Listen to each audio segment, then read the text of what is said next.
Nessa noite a gente vai estar ministrando todo esse texto de Gênesis 42 e eu não vou ler de uma vez só, mas eu vou caminhar junto com vocês. Por isso eu resolvi só ler a primeira parte, ou melhor dizendo, os versos 1 e 2. Anos atrás, muitos anos atrás, eu acho que mais de 10 anos atrás, eu ainda estava na minha igreja, eu era pastor naquela igreja. E aconteceu um evento muito triste, porque uma das nossas irmãs em Cristo, uma senhora, que nessa igreja em que a gente congregava, ela tinha esse cargo de oficial, que era diaconisa. E ela era uma das diaconisas, uma excelente mulher, uma excelente senhora mesmo. E já tinha seus filhos na casa do Senhor, muitos deles com idade assim, adulta, da minha idade. E ela, muitos anos servindo na casa do Senhor. Basicamente, quase dentro dos primórdios, mais de 20 anos servindo ao Senhor, quando eu a conheci. E aí, em um determinado momento da nossa vida, naquela igreja, essa irmã foi acometida de um câncer violentíssimo, que acabou ceifando sua vida. Quando ela recebeu a notícia, essa notícia foi terrível sobre a vida dela. Ela não aguentou a pressão e ela ficou muito revoltada. E ao ficar revoltada, ela pegou a Bíblia e rasgou ela, jogou fora. Pegou as suas vestes de uniforme de diaconisa e pegou e rasgou e queimou. A filha dela, que também fazia parte da liderança, também já era uma diaconisa. Ela chegou até a mim e disse assim: minha irmã Abraão, aconteceu uma coisa terrível. Aconteceu isso. O que vai acontecer com a minha mãe? Ela disse: te acalma, filha. Eu disse claramente: te acalma. Deus está irado com ela. Como é que ela vai rasgar a Bíblia? Como é que ela vai jogar fora? Como ela rasga todo o uniforme dela e joga fora? Eu disse: te acalma. Não fica assim. Deus não vai levar em consideração isso. Mas como, Abraão? Isso é muito ruim. Minha irmã, se acalme. Os pecados delas estão fazendo ela sofrer. Deus não precisa trazer mais alguma consequência sobre os pecados dela. Os pecados dela já faz ela doer demais. E o que vai acontecer? Não acontece nada, te acalma. Vai passar. E demorou algum tempo, não muito tempo depois, essa senhora continuou no trabalho, fazendo o seu tratamento. As coisas estavam piorando cada vez mais. Ela pega de novo sua Bíblia, compra uma nova Bíblia, recebe uma outra Bíblia, continua lendo. Depois volta a exercer o cargo que ela estava aqui, de oficial, uma diaconisa. E depois, eu acho que não demorou, um ano, ela acabou falecendo. E exatamente como eu tinha falado. A consciência dela, a culpa dela, a força dela, na hora da dor e da angústia, ela tomou decisões impensadas, que estava querendo, como se estivesse jogando. E aí eu queria deixar bem claro a respeito que decisões que a gente toma no afã da nossa dor e no afã das nossas mais difíceis situações, não compromete nossa salvação. Não compromete. Mas pode ter um resultado extremamente negativo no meio da igreja, porque a igreja vai entender quem Deus é através das nossas atitudes. E quando a gente dá uma descortinada a respeito de um verdadeiro cenário, de como está, às vezes, o nosso coração tão enganoso, que a gente acha que é capaz de suportar todas as coisas, e nas dores mais difíceis acaba não suportando.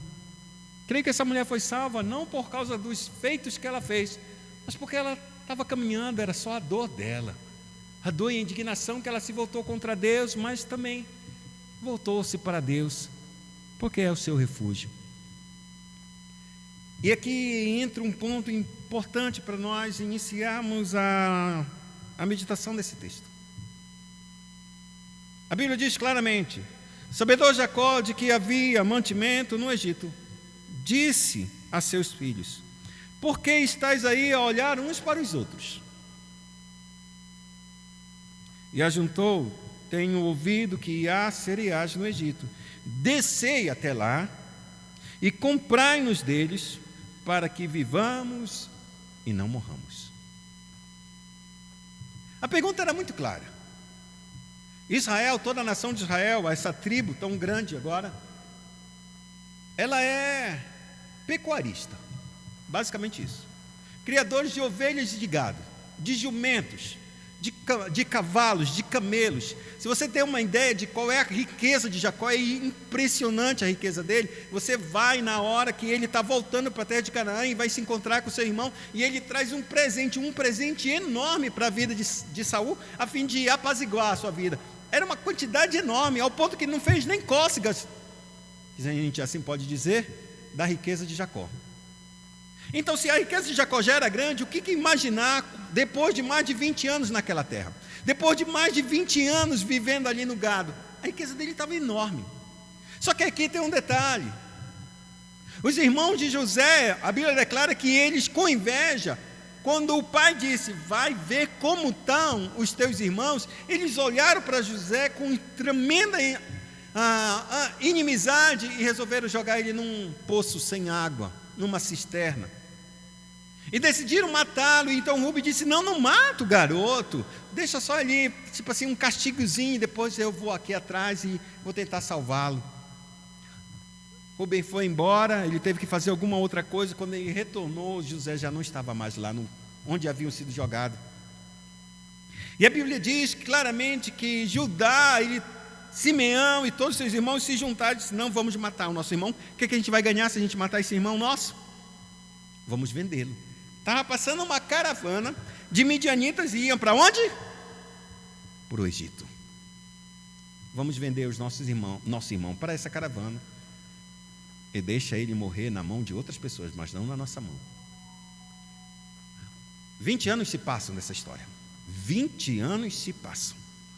José agora, ele está como o grande faraó no Egito. Ele é o segundo nesse posto. Ele entrou no Egito como um menino e agora ele é um homem governando a maior e mais potente nação do mundo naquela época. Seus irmãos continuavam cuidando do gado e fazendo as coisas. 7 anos de fartura, eles nem sentiram o que estava acontecendo, mas José estava preparando todo o Egito para suportar a grande aflição que haveria de vir, que era a fome intensa. 7 anos se passaram e iniciou-se o processo da fome. A fome começou a ficar forte já no Egito. E já no Egito o povo disse, Faraó, nos ajuda porque não temos comida. E ele disse, vão até José e o que ele disser vocês fazem. E aí então o povo começou a ir. De maneira que aquelas regiões, Síria, Filístia, todas aquelas regiões que estão em volta do Egito, eles começaram a padecer a fome, porque a estiagem foi grande, serão 7 anos. No primeiro ano, o povo do Egito já estava sentindo a fome. Já não nascia mais nada. Os povos que estavam ao redor, chegou a fome em Canaã. Quando a fome chegou em Canaã, muitos povos daquela mesma região tomaram, que também eram pecuaristas, que também tinham as suas provisões. Eles disseram, não tem como mais suportar o gado aqui, não tem como mais alimentar o gado aqui. O que a gente vai fazer? Só existe comida na terra do Egito. A gente vai ter que ir até o Egito, fazer uma caravana até o Egito, comprar mantimento e voltar. Os povos faziam isso. E os filhos de José, ou melhor dizendo, os filhos de Jacó, o que é que eles faziam? Nada. Jacó então ele toma uma decisão, disse, o que vocês estão fazendo? Por que vocês olham um para o outro? Vocês querem que a gente morra? Por que vocês estão parados e não vão para a terra do Egito? Sabe por que não vão? Porque eles se lembram que eles mandaram seu irmão preso para o Egito. Eles venderam José como um escravo para uma caravana que ia para onde? Para a terra do Egito. Quando a fome bateu e o Egito era o único celeiro, eles lembraram novamente de seus pecados, da maldade, da malignidade que até agora está encoberta. Ninguém sabe a não ser aqueles 10 homens. Ninguém sabe do pecado deles a não ser aqueles 10 homens. Satanás, que devia estar por ali mesmo, e Deus. Jacó, o pai deles, nada sabia. Ele desconfiava, mas não sabia. A dor no coração de Jacó, há 20 anos, nunca foi curada, nunca sarou. E a desconfiança a respeito de cada um deles era sempre precisa. Ele nunca duvidou de que alguma coisa seus próprios filhos haviam feito com seu próprio irmão. Mas como ele não tinha prova e ele também não queria acusá-los dessa maneira, ele preferiu calado. Mas ele sabia que alguma coisa estava errada. E como não saía nada de verdade, e Deus também silenciou a respeito de Jacó, Jacó ficou sofrendo durante 20 anos. Agora a fome chega. E a consciência começa a ser despertada. Porque é isso que faz o pecado em nossas vidas. A gente pode esconder, a gente pode guardar em nós, mas chega numa hora que a nossa consciência começa a despertar. Porque eventos que Deus vai colocando nas nossas vidas para nos lembrar de algo que a gente está fazendo, uma coisa errada, que algo que a gente está escondido, e está na hora da gente começar a manifestar. Mas os irmãos, eles estão endurecidos, eles estão a ponto de se a gente for para o Egito e de repente a gente souber que nosso irmão morreu, ou de repente a gente encontrar com ele, como é que a gente vai resolver essa situação? Porque agora a gente vai ter que lidar com ele, porque pode ser que ele não esteja vivo, mas se ele estiver vivo, e a gente se encontrar com ele, o que a gente vai dizer para o nosso pai? O coração desses homens começaram a ser torturados agora pela consciência. 20 anos se passaram, irmão, 20 anos, não foi 2 dias, não foram 20 dias, não foram 20 semanas, foram 20 anos que eles fizeram aquela atrocidade, mas aquilo dominava a mente deles. A consciência deles continuava e permanecia culpado. O coração está atribulado, porque agora eles vão ter que enfrentar adiante. Talvez impossível ele esteja vivo. Talvez seja impossível. Um escravo, 20 anos, vivo, difícil. Mas se ele tiver. Então Jacó chama ele e disse: olha, vocês sabem o que vocês têm que fazer, só tem uma posição. Pega uma dessas caravanas e vão junto. Verso de número 3 diz: então desceram os 10 irmãos de José para comprar cereal no Egito. A Benjamim, porém, irmão de José, não enviou Jacó na companhia dos irmãos, porque dizia: para que não lhe suceda acaso algum desastre. Entre os que iam, pois, para lá, foram também os filhos de Israel, porque havia fome na terra de Canaã. Jacó disse assim mesmo: vocês vão, mas vão só vocês 10. Só os 10 vão. Benjamim não, Benjamim vai ficar comigo. O que é que eu estou querendo dizer? Eu não confio em vocês. Ele vai ficar comigo, porque ele é o único que resta da minha família, da mãe que eu amava, da mulher que eu amava, Raquel, ela morreu. O filho mais novo que eu amava também, não existe mais. Não sei o que aconteceu com ele, ele morreu. E vocês que me trouxeram essa notícia, vocês sempre trataram ele mal, e agora esse menino não vai com vocês. Ele é muito novo, ele não. Vai que aconteça algum desastre, vai que algum animal mate-o. Uma fera os ataque e ele morra, Benjamim. Ele fica comigo.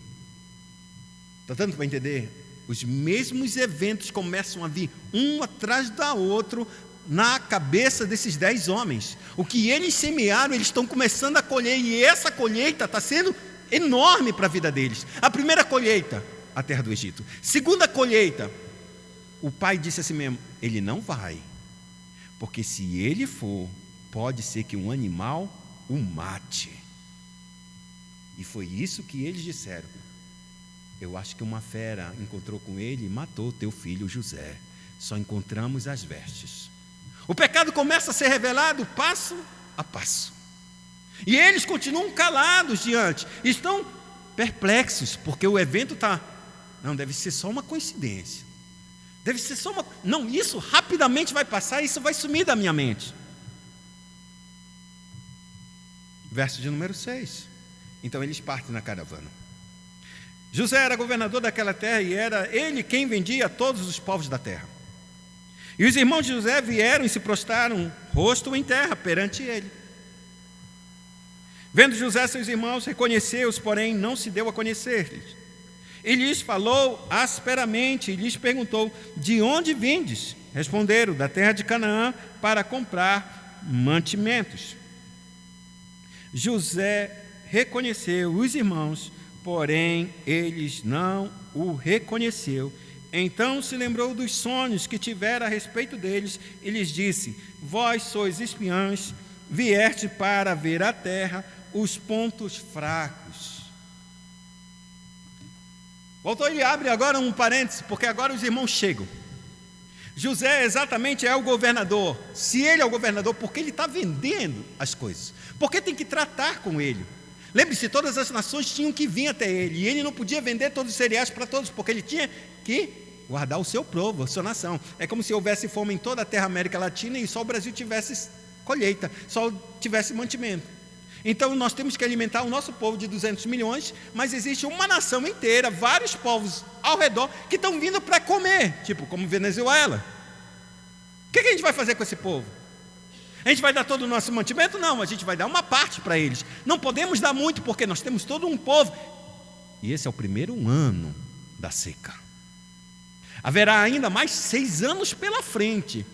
Então nós temos que regrar o mantimento e dar exatamente, porque esse povo vai voltar aqui. Assim como os nossos conterrâneos também vão voltar. Então a gente tem que regular claramente. Só que aqui tem um detalhe. José sabe que Deus poupou a vida dele. José sabe que o propósito de Deus vai se cumprir. Ele não sabe o tempo, mas aí ele já se espera. Quando a fome chegar e vai ser tão grave, os meus irmãos vão vir aqui. Eu só não sei se eles estão vivos. Se meu pai está vivo, porque era já velho quando ele me teve. Não sei se meu irmão mais novo ainda está vivo, porque se os meus irmãos mais velhos fizeram isso comigo, o que eles não fizeram com o meu caçula? Que é da mesmo meu sangue, que fez parte da minha mãe e do meu pai. O que eles não vão fazer? Dúvidas no coração de José eram enormes. Ele não sabia nenhuma coisa da história. Ele nem sabia se seus irmãos estavam arrependidos do fato que eles tinham feito. Ele nem sabia que Rúben havia lutado para não levá-lo, não matá-lo. Então muitas dúvidas haviam no coração de José. E ele precisava entender o que estava acontecendo com essa família 20 anos depois. Cada um dos seus 10 irmãos que estavam agora diante dele, ele precisava saber quem são esses homens. Porque eu conheço eles. O que é interessante é que os irmãos não conheceram José, mas José conheceu os irmãos. Por quê? Porque todos eles eram adultos. Por quê? Porque José era jovem. E porque quando José se tornou adulto, ele já era e se vestia em uma outra cultura. De maneira que eles não puderam reconhecer. Mas os seus irmãos sendo adultos e tendo se vestido da mesma forma durante todos esses 20 anos, nada mudou. Mas para José tudo mudou. Ele não era barbudo, agora ele era totalmente rapado, totalmente careca, com todas as indumentárias do Egito. Os homens não reconheceram José. O que em fato é importante é que José, ele sabe que Deus vai trazer seus irmãos. E aqui é o primeiro ponto que eu quero mostrar muita coisa para a igreja, para que ela entenda que os seus pecados, Deus sabe que você vai ter que vir até Ele. Deus te trará a Deus, Ele te trará pessoalmente até Ele. E por que Ele vai trazer isso? Porque Ele não quer perder a tua vida. Ele tem que remir a tua vida. A Bíblia diz que todos nós iremos comparecer diante do tribunal de Cristo, para dar a cada um as suas obras, receber da mão do Senhor. José, ele sabe que o plano de Deus vai se cumprir. E agora, na época agora da fome, vai chegar, porque todas as nações vizinhas estão vindo. Povos de Canaã estão vindo, e meus irmãos estão em Canaã, e eles vão vir. E aí ele está exatamente no lugar onde os seus irmãos chegam. E quando os seus irmãos chegam, a Bíblia declara que ele fala de maneira grosseira com eles. Grosseira? Pergunta, de onde vocês são?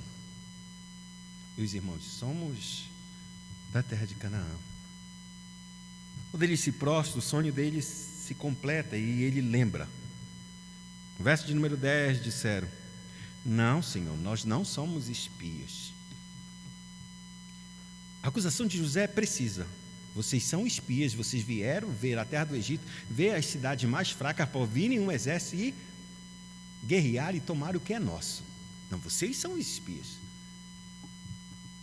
Aqui eu volto de novo na forma como Deus trabalhou na vida de José e na vida desses irmãos. José sempre foi um, entre aspas, espia para Jacó, porque ele sempre olhava os irmãos para fazer o que estava falando errado e ele contava para o seu pai. O que é que José acusa eles? Vocês são espias. Eles entendiam que José, ao fazer isso, era como se fosse espia, como se fosse um inimigo deles. E agora José está fazendo a mesma coisa com ele. Eles sabem que não é espia. Eles sabem que são homens de Canaã, que não vieram espiar, vieram para comprar mantimento. Mas José, da mesma maneira que joga para a vida deles, ele joga para ele. Vocês são espias, vieram espiar a terra, amando do seu rei, não do pai de vocês, mas do seu rei. O coração desses homens começaram a estremecer, porque todos os eventos que eles fizeram com José estão acontecendo igualmente com eles. E aí agora ele se desespera e disse: não, meu senhor, verso de número 10, mas vieram teus servos para comprar mantimento. Somos todos filhos de um mesmo homem, somos homens honestos. Os teus servos não são espiões. Ele, porém, lhes respondeu: nada disso. Pelo contrário, vieste para ver os pontos fracos da terra. Eles disseram: nós, teus servos, somos 12 irmãos. Aí eles começaram a abrir o coração para a vida de José, para ver se é a verdade que ele está trazendo, para ver se acalmava o coração de José, porque eles não sabiam quem era José. Sim, somos homens, somos todos servos, somos 12 irmãos, filhos de um homem só na terra de Canaã. O mais novo ficou hoje com o nosso pai, e o outro já não existe, que ele nem falaram o nome, que é José.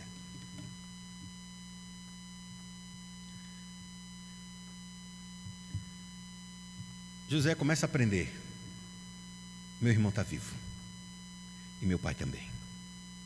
Agora a pergunta é: por que meu irmão não veio com eles? Certa vez, meu pai me enviou a eles e eu quase morri. Será que meu pai não suspeita que eles podem fazer a mesma coisa comigo, fazendo com Benjamim? Agora José, ele tem essa resposta, mas não sabe quem são eles. Isso que é mais impressionante: José não sabe quem é eles e nem eles sabem quem é José. Estranho, não é não? Porque José disse que era irmão deles. Eu sou teu irmão. Por que vocês estão fazendo isso comigo? Me tira aqui e me mata, eu sou irmão de vocês. Rubem disse assim mesmo: ele é nosso irmão, por que a gente vai fazer isso? Mas eles não ouviram os gritos de José. A Bíblia declara que agora José está olhando para uns homens, mas ele não sabe quem eles são. Se estão arrependidos ou não do que eles fizeram 20 anos atrás, hoje continuam da mesma toada, com a mesma ignorância, com a mesma raiva e com a mesma ira, porque José sabe: o amor do meu pai que tinha por mim, provavelmente ele transferiu para o meu irmão caçula. E se eles fizeram isso comigo, o que não pode fazer com meu irmão? Talvez eles sejam da mesma maneira. O sonho está se cumprindo, mas eles não sabem o andamento exatamente como está acontecendo nessa família. E aí aqui, ele segue: então lhes falou José: é como já vos disse, vocês são espiões. Nisto sereis provados pela vida de Faraó. Daqui não saireis sem que primeiro venha o vosso irmão mais novo.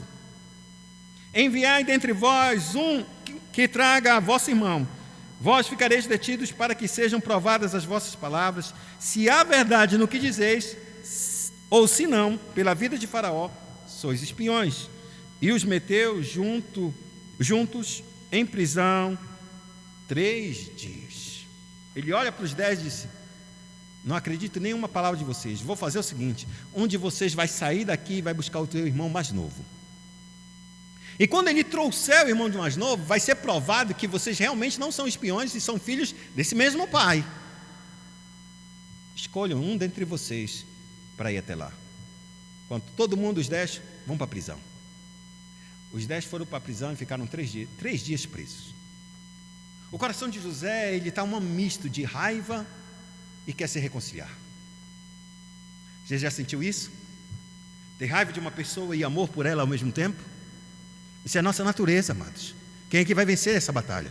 Quem vai se colocar nessa posição de ter raiva e se vingar com as suas próprias mãos, ou abrir as suas mãos e o seu coração e reconciliar com aquele, porque é o ser amado dele, porque é o seu ser amado. Como você pode matar aquilo que você ama? Você não quer matar, mas você também não quer deixar essa pessoa viver do jeito que ela está vivendo. Está errado, está me machucando, está me ferindo. Eu não posso deixar que essas coisas aconteçam. E ele está num embate. Ele passa 3 dias, eles presos lá e José aqui desse lado. Pensa que José está dormindo? Ele começa a pensar: o que vai acontecer se eu deixar preso esses meus irmãos e eles forem muito duros? Meu pai vai morrer, meu irmão vai morrer, porque não tem comida. 3 dias ele passa pensando: o que eu vou fazer? O que eu vou fazer? 3 dias depois ele se levanta e tira todo mundo. E aqui é o detalhe que é impressionante. Enquanto José estava, 20 anos atrás, ele tinha sido jogado numa cisterna. Sabe o que seus irmãos faziam enquanto esperavam a hora para matá-lo? Eles comiam. A Bíblia declara que esse menino clamou de lá. E eles comiam.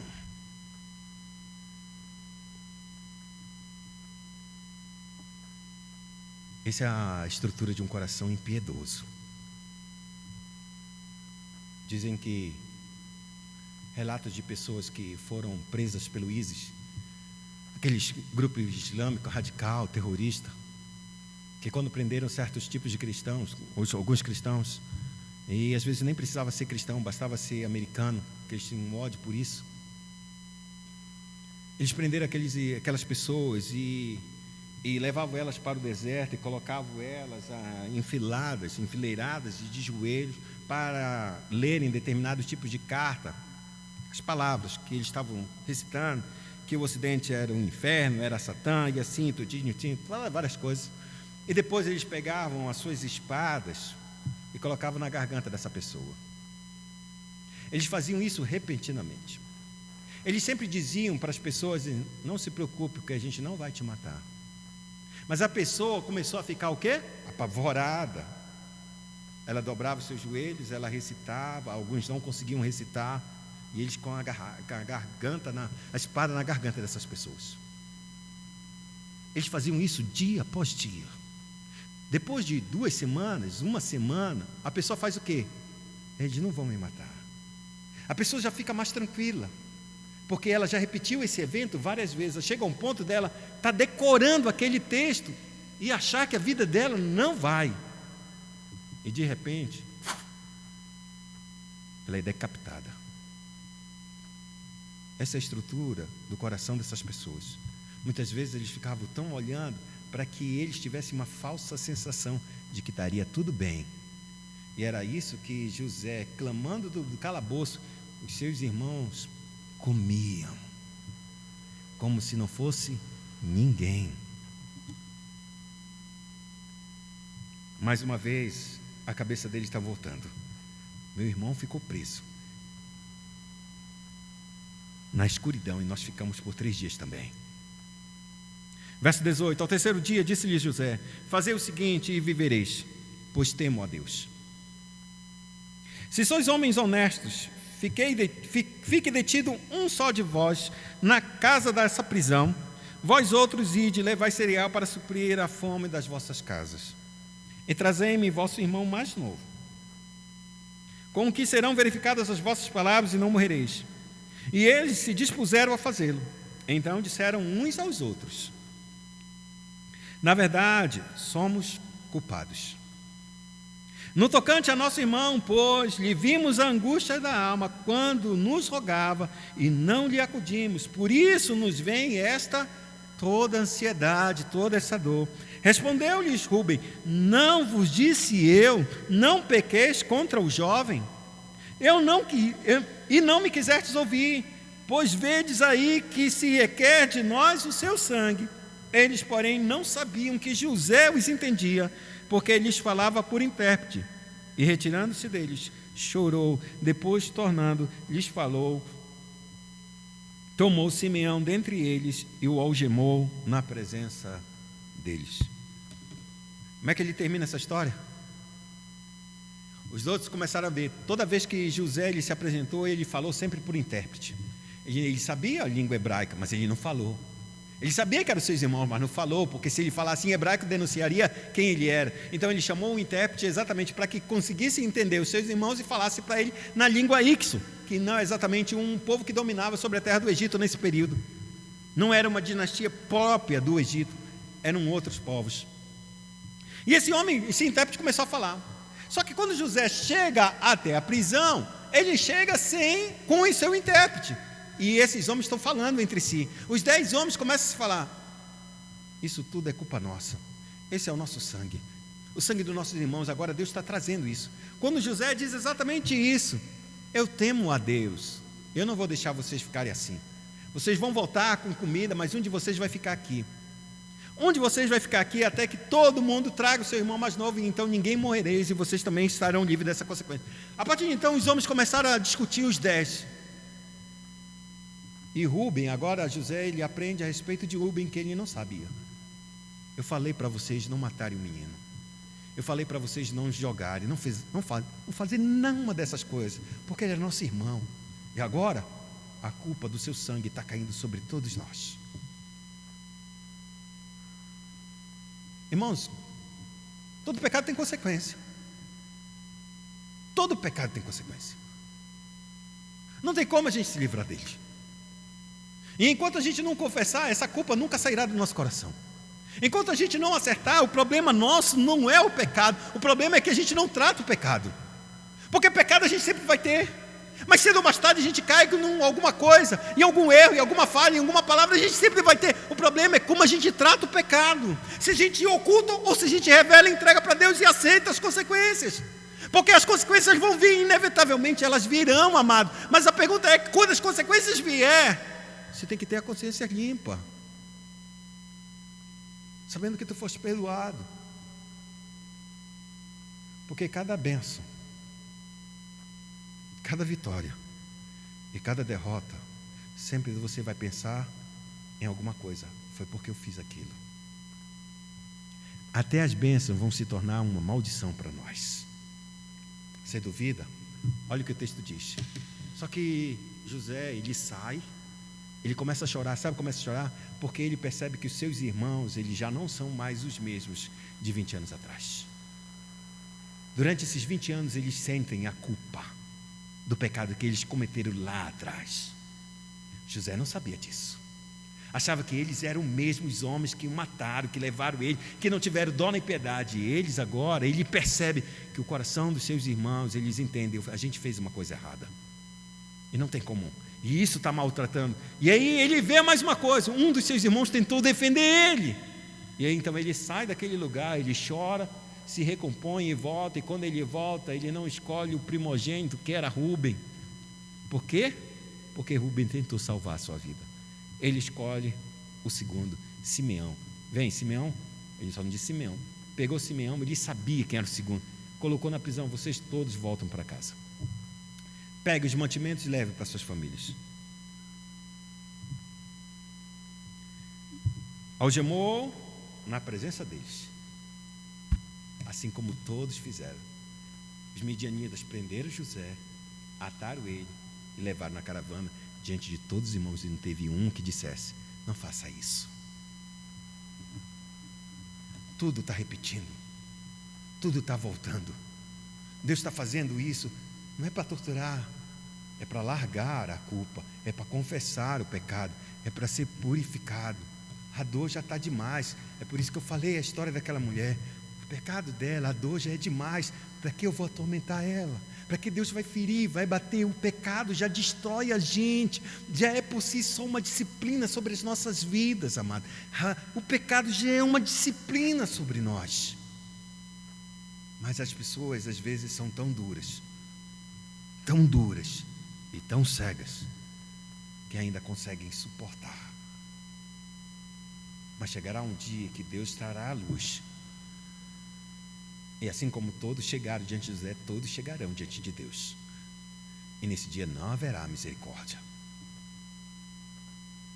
Verso 25, ele diz: ordenou José que se lhes enchesse de cereal os sacos, e lhes restituísse o dinheiro, a cada um num saco de cereal, e os suprisse de comida para o caminho. E assim lhes foi feito. E carregaram o cereal sobre os seus jumentos e partiram dali. Abrindo um deles o saco de cereal para dar de comer ao seu jumento na estalagem, deu com o dinheiro na boca do saco de cereal. Então disse aos seus irmãos: devolveram o meu dinheiro, aqui está na boca do saco de cereal. Desfaleceu-lhes o coração, e atemorizados entreolhavam-se, dizendo: o que é isso que Deus nos fez? A gente saiu para comprar e todos os pecados nossos estão vindo aqui à tona. Esse homem tratou a gente com tanta aspereza que ele não tratou com ninguém. Agora a gente saiu da prisão com todo esse tipo de mantimento e agora os nossos dinheiros que a gente pagou por essas provisões estão todos aqui. Ele vai dizer que a gente roubou. Como a gente vai voltar para ele? O que a gente vai fazer? E a Bíblia diz: e vieram para o seu pai Jacó na terra de Canaã, e lhe contaram o que lhes tinha acontecido, dizendo: o homem, o Senhor da terra, falou conosco asperamente, nos tratou como espiões da terra. Dissemos-lhes: somos homens honestos, não somos espiões, somos 12 irmãos, filhos de um mesmo pai, e um já não existe, e o mais novo está hoje com o nosso pai na terra de Canaã. Respondeu-nos o homem, o Senhor da terra: nisto conhecereis que sois homens honestos. Deixai comigo um de vossos irmãos, tomai o cereal para remediar a fome de vossas casas e parti. Trazei-me vosso irmão mais novo, e assim sabereis que não sois espiões, mas homens honestos. Então vos entregarei vosso irmão e negociareis na terra. E aconteceu que, despejando eles os sacos de cereal, eis que cada um tinha a sua trouxinha de dinheiro no saco de cereal. E viram as trouxinhas com dinheiro, e eles e seu pai temeram. Então Jacó lhes disse: tendes-me privado de filhos. José já não existe, Simeão não está aqui, e ides levar a Benjamim? Todas essas coisas me sobrevêm. Mas Rúben disse a seu pai: mata os meus 2 filhos. Se eu não tornar a trazer e entregar-me, eu te restituirei. Ele, porém, lhes disse: meu filho não descerá convosco. Seu irmão é morto, e ele fica só. Se lhe suceder algum desastre no caminho por onde fordes, fareis descer minhas cães com tristeza à sepultura. O mesmo retrato, a mesma palavra. Eles foram capazes de levar um recado e agora eles estão levando um outro recado: me dá de volta Benjamim. Eles não conseguiram trazer de volta José e agora ele quer levar Benjamim. A dor dessa família está terrível. Jacó não confia neles. Vocês não vão levar. O meu irmão, meu amado, meu José morreu. Simeão não está nem com vocês. Agora vocês vão levar o meu 3º filho. Vocês querem me perder tudo. Se eu perder mais esse, eu vou morrer só de tristeza. O texto termina assim, irmãos: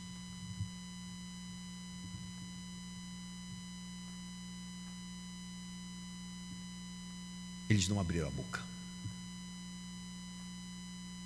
Eles não revelaram o que eles fizeram. Pela segunda vez eles veem a dor do seu pai e eles não revelaram. Medo, vergonha, pode ser. Como é que eu vou confessar uma coisa de 20 anos atrás? Mas essa coisa de 20 anos atrás está na tua frente, não está atrás.